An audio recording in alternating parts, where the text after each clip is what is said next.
Before we begin tonight's terrifying true story, I want you to think about the last time you were driving through unfamiliar territory at night.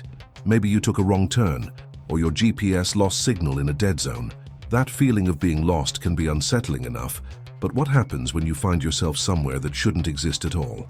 Tonight's story comes from 4 college friends who took what should have been a simple road trip through Montana. What they discovered on those back roads changed their understanding of reality forever. As I tell you this story, remember that this really happened, and it serves as a reminder that some places exist outside the normal flow of time, waiting for unsuspecting travelers to stumble upon them. It was supposed to be the perfect spring break road trip. My 3 roommates and I had been planning this Montana adventure for months, dreaming of wide open spaces, mountain views, and a break from cramped dorm life at University of Colorado. We'd loaded up Jake's old Jeep Cherokee with camping gear, snacks, and enough energy drinks to fuel a small army. The plan was simple: drive north through Wyoming, hit Glacier National Park, then loop back through some of the smaller towns and back roads Montana is famous for.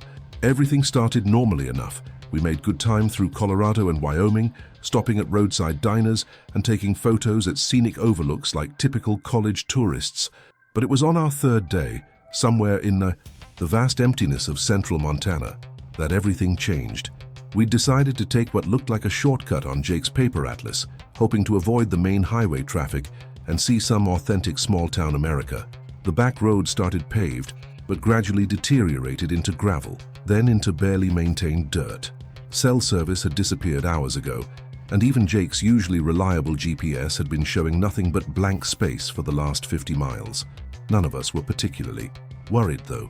We had plenty of gas, it was still light out, and the scenery was incredible. Rolling hills stretched endlessly under a sky so big it made you feel tiny, and the silence was the kind of profound quiet you can only find in places where civilization hasn't left its mark. That's when we saw it in the distance, a cluster of buildings nestled in a valley that hadn't appeared on any of our maps. Smoke was rising from a few chimneys, and we could make out what looked like a main street, with actual businesses. After hours of seeing nothing but prairie and the occasional ranch, it felt like finding an oasis. We were all hungry, nearly out of snacks, and the idea of a real meal at a local restaurant sounded perfect. The road leading into town was better maintained than the one we'd been traveling, which seemed odd but welcome. As we drove down what appeared to be the main street, I noticed how quiet everything was. There were no people walking around, no cars moving, no signs of activity, despite the fact that several buildings had lights on and looked operational. The architecture was distinctly mid-century American, lots of brick and chrome that screamed 1950s small-town prosperity, but everything looked almost too well preserved, like a movie set or museum exhibit. Jake pulled into the parking lot of the only place that looked definitively open, a classic American diner with a red neon sign that simply read, Mel's. The parking lot was full of cars, which initially relieved us, but as we got closer, something felt off about them. They were all vintage models, perfectly restored classics from different decades. A mint-condition 1967 Mustang sat next to a pristine 1973 Cadillac Eldorado, which was parked beside what looked like a 1955 Chevy Bel Air. Every single vehicle looked like it had just rolled off a showroom floor from 30 to 70 years ago. The strangest part wasn't just the cars themselves, but their license plates. Each one was from a different decade, perfectly preserved but clearly authentic vintage plates. Montana tags from 1962, 1971, 1984, 1996, all in immaculate condition despite being decades old. When I mentioned it to the others, Sarah pointed out that there wasn't a single modern car in the entire lot except for ours. No SUVs, no compact cars, nothing that looked like it had been manufactured in the last 20 years. Despite the weirdness of the parking situation, we were too hungry and curious to leave. The diner looked warm and inviting through its large front windows, and we could see people inside sitting at tables and booths. As we walked toward the entrance, I noticed that all the vintage cars had a thin layer of dust on them, as if they'd been sitting there for weeks or months without being moved. But the interiors looked pristine, and some even had personal items visible on the seats and dashboards. The bell above the door chimed as we entered, and the smell of coffee and fried food immediately hit us. The interior was exactly what you'd expect from a 1950s diner, all red vinyl booths, black and white checkered floors, and chrome fixtures that gleamed under warm fluorescent lighting. What was unexpected was how empty it felt, despite clearly being occupied moments before. We'd seen people through the windows, but now the dining area was completely vacant, except for a single elderly waitress behind the counter. She looked up as we entered, and I'll never forget her expression. It wasn't surprise or curiosity like you'd expect when strangers walk into a small-town establishment. Instead, she looked almost sad, like she'd been expecting us, but wished we hadn't come. She was probably in her 70s, dressed in a classic pink uniform with a white apron, her grey hair styled in a way that looked authentically vintage rather than retro. "Sit anywhere you'd like, honey," she said, in a voice that carried the weight of decades. Her accent was pure American Midwest, the kind you hear in old movies but rarely encounter in real life anymore. We chose a booth near the window so we could keep an eye on Jake's Jeep, and she brought us menus that looked like they'd been laminated sometime in the Eisenhower administration. The prices were shockingly low: hamburgers for 75 cents, coffee for a dime, pie for 30 cents. When I asked about the prices, she just smiled and said, "We keep things simple here." She took our orders, all classic diner food, and disappeared into the kitchen. That's when we really started looking around and noticing the details. The jukebox in the corner was playing music that sounded authentic to the 1950s, not covers or reproductions, but actual recordings with that distinctive sound quality. The advertisements on the walls were for products and brands that hadn't existed for decades, and everything had that slightly faded quality of genuine vintage items. The food, when it came, was exactly what you'd expect from a small-town diner, and honestly, it was delicious. But throughout the meal, I kept having the unsettling feeling that we were being watched. Not by the waitress, who was friendly enough, but by something else. The diner had several windows facing the street, and I kept catching glimpses of movement outside, shadows that seemed to move independently of any visible cause. It was when Jake asked for directions back to the main highway that things took a truly disturbing turn. The waitress had been cheerful and normal up until that point, but when he mentioned leaving, her entire demeanor changed. Her face grew serious, almost frightened, and she looked toward the windows as if checking for something. "You can't leave tonight," she said simply. "Nobody leaves after dark. You'll have to wait until morning." We all laughed, thinking she was joking, or maybe being overly cautious about driving unfamiliar roads in the dark. But she wasn't smiling. She leaned closer to our table and lowered her voice. "I'm serious. You need to get a room at the motel across the street and wait until sunrise. Trust me on this." When we pressed her for an explanation, she just shook her head. "Some things are better left alone. The town has its rules, and one of them is that visitors don't travel at night. Check into the Sleepy Inn, get some rest, and you can be on your way first thing in the morning." The whole conversation felt surreal. We were 4 healthy college students with a reliable vehicle and plenty of gas. There was no logical reason we couldn't drive a few hours to reach a main road, especially since we'd driven in much worse conditions during winter in Colorado. But something about her tone, the genuine fear in her voice, made us hesitate. That hesitation probably saved our lives, though we didn't know it at the time. We paid for our meal, the total coming to less than $5 for all 4 of us, and walked across the street to the motel. Like everything else in town, it looked like it had been preserved from several decades ago. The Sleepy Inn had that classic roadside motel design, a single story of rooms facing a parking lot, with each door painted in alternating colors of turquoise and salmon pink. The desk clerk was another elderly person, this time a man who looked like he'd stepped out of a 1960s photograph. He wore a short-sleeve button-down shirt with a narrow tie and had the kind of neat side-parted hair that went out of style with the Kennedy administration. Like the waitress, he seemed unsurprised to see us, as if young travelers stopping for the night was a common occurrence. "4 guests one night," he said before we'd even approached the counter. "That'll be $12 total." He handed Jake 2 old-fashioned brass keys. "Room 7 and 8 right next to each other. Checkout is at dawn." The phrase "checkout is at dawn" struck me as odd. Most motels have checkout at 10 or 11 in the morning, giving guests time to sleep in and prepare for travel. Dawn seemed unnecessarily early, especially for what was clearly a place that catered to travelers.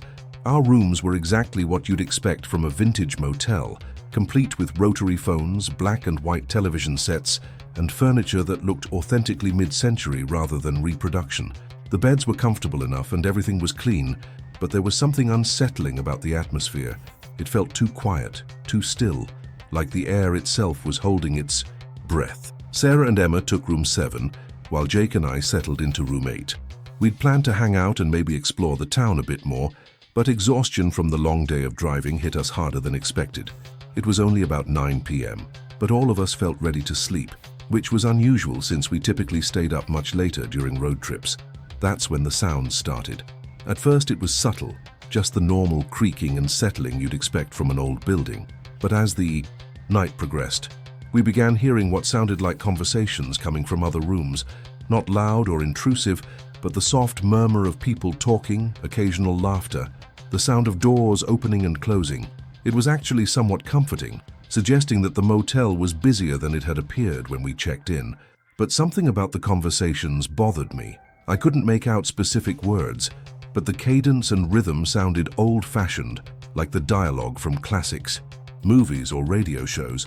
The laughter had a quality that seemed to come from a different era, more formal and restrained than modern, casual laughter. Around midnight, curiosity got the better of me.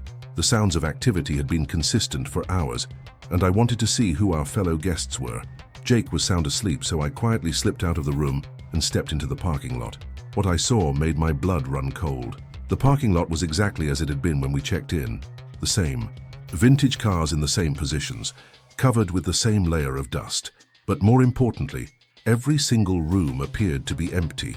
No lights were on in any of the windows, no signs of occupancy, no indication that anyone else was staying at the motel. Yet I could still hear the sounds of conversation and activity coming from behind the closed doors. I walked closer to one of the rooms where the sounds seemed loudest and listened carefully. I could distinctly hear what sounded like a man and woman having a conversation about something called a picture show and discussing whether to go steady. The terminology and topics sounded like something from the 1950s, but the voices were clear and immediate, as if the conversation was happening right on the other side of the door. I worked up the courage to knock softly on the door. The conversation stopped immediately, and the silence that followed was so complete, it felt oppressive. After a few seconds, I heard footsteps approaching the door, but when I looked down, I couldn't see any light coming from under the door gap, suggesting the room was completely dark inside. "Hello?"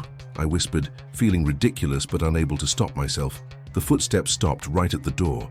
I could sense someone standing just on the other side, but no one answered.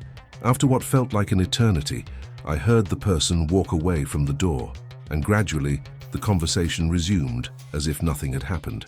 I checked several other rooms with similar results. Clear sounds of occupancy, but no lights, no visible signs of guests, and when I knocked, immediate silence followed by the sensation of being watched through the peephole. The whole experience was so unsettling that I practically ran back to room 8 and spent the rest of the night lying awake, listening to the ongoing sounds of a fully occupied motel that appeared to be completely empty. Jake woke up around 5 a.m. and found me sitting by the window, watching the parking lot. When I told him about the night's events, he looked at me like I'd lost my mind, but I could tell he was also unnerved by something. He admitted that he'd been having vivid dreams about being in different time periods, meeting people who seemed to know him, but whom he'd never seen before. We packed quickly and went to wake up Sarah and Emma. They'd had similar experiences, hearing conversations and activity all night from rooms that appeared unoccupied. Emma swore she'd heard a family with children in the room next to theirs, complete with a baby crying and parents trying to comfort it. But when she looked out the window, she saw no evidence of other guests. The four of us were more than ready to leave, but when we went to the front desk to check out, we found it empty. No clerk, no signs of staff, just an unmanned counter with a small sign that read, "Thank you for staying at the Sleepy Inn." Our room keys were gone from our pockets, though none of us remembered returning them. We loaded up the Jeep and prepared to drive out of town as quickly as possible. The streets were still completely empty, but now even the diner was dark, despite the fact that it had been open and active just a few hours earlier. Every building looked vacant, as if the town had been abandoned for years. But the most disturbing discovery came when we reached the edge of town, and Jake checked his odometer. According to the reading, we had driven exactly 0 miles since entering the town the previous evening. The gas gauge showed the same level, the trip meter hadn't moved, and even the clock on the dashboard showed the same time we'd arrived, as if the entire night had happened outside of normal time.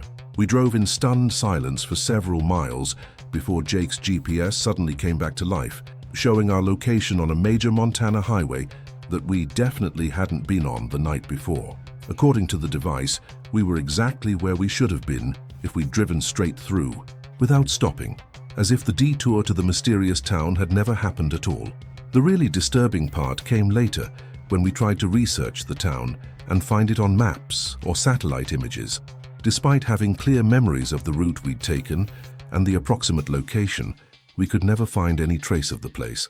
No town in that area matched the description, no records of a place called anything similar to what we remembered, no businesses matching the diner or motel. Even more unsettling, when we developed the photos from our trip, every single picture we'd taken inside the town came out completely black, despite the fact that our camera had been working perfectly before and after that stop. It was as if the place existed in some kind of photographic dead zone, unable to be captured by modern technology. We tried to rationalize the experience for months afterward. Maybe we'd been more tired than we realized and had shared some kind of collective hallucination. Maybe there had been a gas leak or something in the motel rooms that had caused vivid dreams. But deep down, all four of us knew we'd experienced something that couldn't be explained by conventional logic. The experience changed how I think about travel and the American landscape. There are places out there hidden in the vast empty spaces of states like Montana where the normal rules don't apply. Places that exist in the margins of reality, serving as way stations for travelers who take the wrong turn at the wrong time.